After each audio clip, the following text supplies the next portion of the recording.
Hi friends, కరివేపాకు rice ఎలా తయారు చేయాలో చూసేద్దాం. ముందుగా ప్యాన్ పెట్టుకొని కొద్దిగా ఆయిల్ వేసుకొని ఆయిల్ హీట్ అయినాక కొన్ని పల్లీలు, ధనియాలు, ఒక బిర్యానీ ఆకు, 2 ఎండుమిర్చి, గుప్పెడు కరివేపాకు, కొద్దిగా కొత్తిమీర వేసుకొని వేపుకోవాలి. ఇవి వేగిపోయినాక స్టవ్ ఆఫ్ చేసుకొని చల్లారనిద్దాం. చల్లారిపోయిన మిశ్రమాన్ని మిక్సర్ పట్టేసుకొని పక్కన పెట్టేసుకోవాలండి.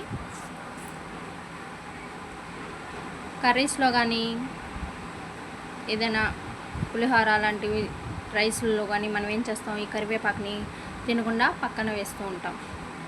ఇలా చేయటం వల్ల మన హెల్త్కి సరైన పోషకాలు అందవు.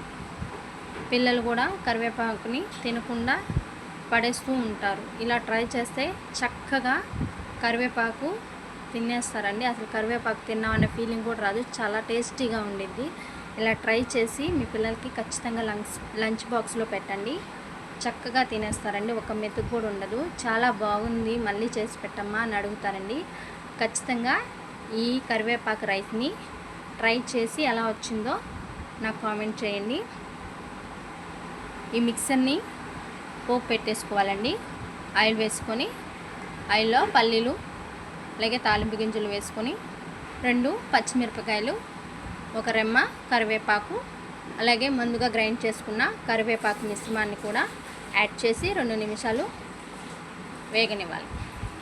అలా వేగిపోయినాక ముందుగా ప్రిపేర్ చేసుకున్న రైస్ని పొడిగా చేసుకొని అందులో ఈ మిక్సర్ని వేసుకొని రుచికి తగిన సాల్ట్ కూడా యాడ్ చేసుకోవాలి.